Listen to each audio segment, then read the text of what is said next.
And if you see our memo on Epstein, you will see, excuse me, our memo on Epstein clearly points out that there was no client list, our July 6th memo. But you have not done that. Did you take a look? The National Guard is on the way right now as we speak. Oh, by the way, so is Director Patel and Deputy Attorney General Todd Blanche. You're sitting here grilling me, and they're on their way to Chicago. In the marble halls, tempers flare and rise. Durbin demands truth. Bondi deflects with lies. Troops march to cities, governors denied. Chicago bleeds while justice is politicized. A jet from Qatar, gleaming gold and grand, whispers of power cross a foreign hand. The clause of emoluments, carved in the law, now tested by favors the founders foresaw. Epstein's shadow lingers, thick with deceit. Lists unseen, secrets buried deep in elite. They spar in the chamber, in daylight's cold gleam, each guarding their truth or protecting a dream. And Grassley recalls, with a statesman's frown, that power corrupts, no matter who wears the crown.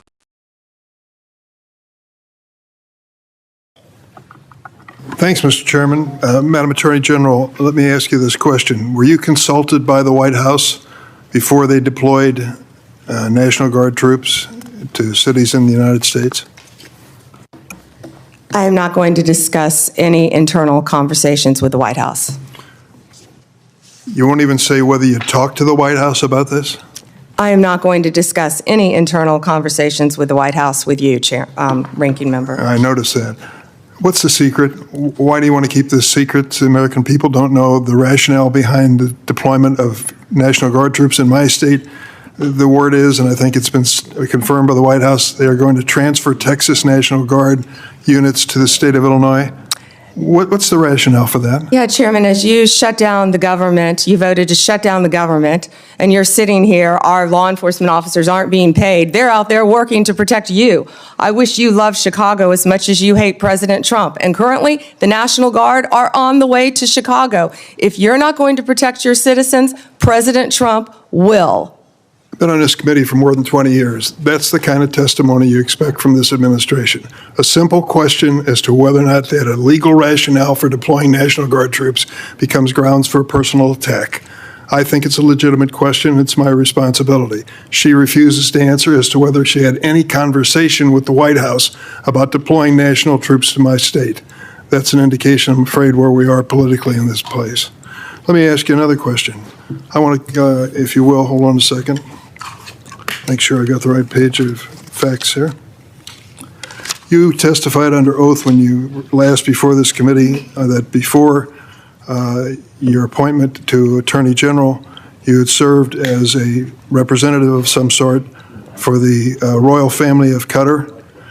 There was an issue that came before you in May when President Trump accepted a $400 million luxury jet from the royal family of Qatar for temporary use as Air Force One before it's permanently gifted to the Trump Presidential Library Foundation. The Constitution unequivocally bestows on Congress the power to control whether any officer of the United States, including the President, may accept a gift, quote, from any king, prince, or foreign state, end of quote. And this gift clearly violates the statutory regime enacted by Congress. You've refused to answer a letter I sent to you 5 months ago asking the legal rationale you relied on to advise President Trump to accept this unprecedented gift from your former legal client. Can you make a promise today that you will disclose that? Disclose what, Ranking Member? I assume there was a letter or some sort of statement from your office to the White House to advise them that you felt it was permissible? First, to address my role with Qatar, as I addressed with you during my confirmation hearing, I disclosed it in my SJQ. In private practice, I worked for Qatar for anti-human trafficking for the World Cup. That was my only involvement, and I made that very clear, and I'm very proud of everything I've done with anti-human trafficking. Obviously, in preparing any advice for the President on a jet or anything else, we consult with the Office of Legal Counsel. The confidentiality applies to their input as well. And Chairman, if you would approve and vote to approve, as Chairman Grassley said, Ranking Member, as Chairman Grassley said, my employees, we would answer your letters a lot faster, yet you're stalling them at every stop. And to go back to your previous question, your city has a murder rate 5 times higher than New York's. 571 homicides last year. If you were serious about protecting your people, you would be asking this administration for help. You're saying that we're coming into your state and your city. We're there to help make America safe and Illinois safe, whether or not you want to. I believe cutting federal grant programs to law enforcement in my state and across the nation does not make us any safer, and you've done just that. You've supplanted that decision by sending in National Guard troops to California and other places. That is a situation where the governors have not asked for that help. If you truly wanted to do this on a bipartisan basis, you wouldn't defy a governor, you would work with them. I'm prepared to do that. I'm prepared to work with this administration. But cutting these grants to law enforcement does not make us any stronger as a nation or give us the tools we need to reduce crime in Chicago. Now, I'd just like to ask you, when it came to this Qatar situation, did you consult with the ethics office in the Department of Justice before making your decision on this gift of a jet? Chairman, I didn't gift a jet to anyone. My Office of Legal Counsel provides confidential advice to the President, to the White House, period.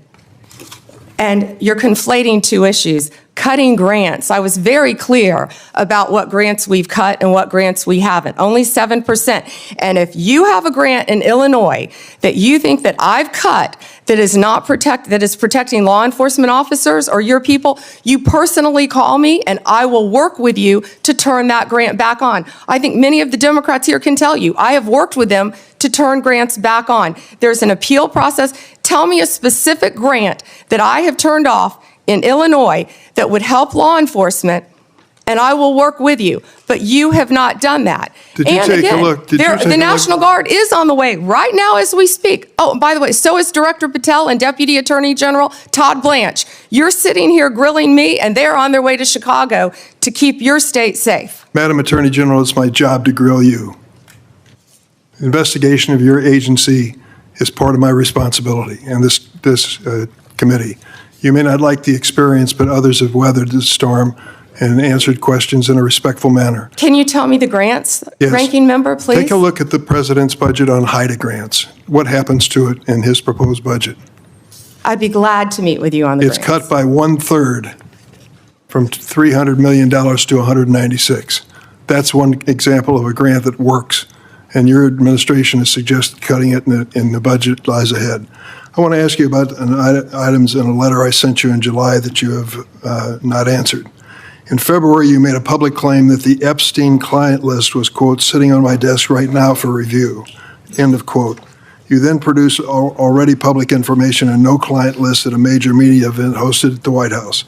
Attorney General Bondi, why did you publicly claim to have the Epstein client list waiting for your review and then produce nothing relevant to that claim? Senator Durbin, if you listen to my entire clip on that, I said I had not reviewed it yet, that it was sitting on my desk along with the JFK files, the Martin Luther King files, and I said I had not yet reviewed it. And if you see our memo on Epstein, you will see, our memo on Epstein clearly points out that there was no client list, our July 6th memo. You also didn't let me respond to the HIDA question. The budget transfers $196 million for high-intensity drug trafficking areas to the Office of Justice Programs, OJP. The Justice Department will continue to administer those grants under OJP in 2026. Going back to the Epstein files, according to another whistleblower who made a protected disclosure to my office, you pushed the FBI to review approximately 100,000 Epstein-related records on an arbitrarily short deadline in March, and the FBI was directed to flag any documents that mentioned President Trump. Nothing came of that review until July when DOJ and FBI released an unsigned memo stating, quote, "There's no incriminating client list." Why was the July 7th memo unsigned? The July 7th memo came from the FBI and the Department of Justice. Director Patel answered those questions very clear. And, you know, Senator Durbin, I find it very interesting that you refused repeated Republican requests to release the Epstein flight logs in 2023 and 2024. You fought that. Did you take money from Reid Hoffman, campaign donations, Never who was a heard. huge Epstein friend? Why did you fight for years? Why did you fight to not disclose the flight logs, Senator Durbin? I can tell you I did not refuse. One of the senators here wished to produce those logs, and I asked her to put it in writing, and she never did. Yeah, I think Senator Blackburn would quarrel with you on that. But Well, I that's will up to the quarrel two with of you as to read somebody that you mentioned I never heard of. Reid Hoffman. So who gave the order to flag records related to President Trump? To flag records for President Trump? To flag any records which included his name. I'm not going to discuss anything about that with you, Senator. Eventually, you're going to have to answer for your conduct in this. And you won't do it today, but eventually you will. I yield, Mr. Chairman. I got to Mr. interject Chairman? something here. Mr. before I Chairman. get to him. Mr. Chairman, since Senator Durbin referred to me, I would really appreciate the opportunity to correct the record. Proceed. Because Senator Durbin knows I repeatedly asked for those flight logs. I brought up the subpoena. You even shut down the committee because you didn't want that, and you know I submitted that in writing, and you continue to misrepresent that, and I am not going to let that record stand. Okay, Mr. Chairman, go ahead, Senator Durbin. I just want to make it clear that the reason the committee business ended was that your side invoked the 2-hour rule. Point number 2 is I asked you if you wanted any documents like flight logs to put it in writing. You never did. Yes, sir, I did, and your staff knows that I did. No, We'll submit, once again, Send me a copy of the that, information to you. We've done that several times, but we'll be happy to, once again, I send it to disagree. you. I think your staff doesn't show that to you. Well, as I started to say about the emolument clause, and Democrats bringing that up in regard to Qatar, back in March of 2016, they didn't care anything about my bringing up the emolument clause in regard. I wrote to the Obama Justice Department. That letter was based on Secretary Clinton's 2009 to 2013 financial disclosures when she was Secretary of State. Those disclosures showed that her husband participated in at least 62 events with foreign states. Some of those were speaking events with connections to foreign governments, and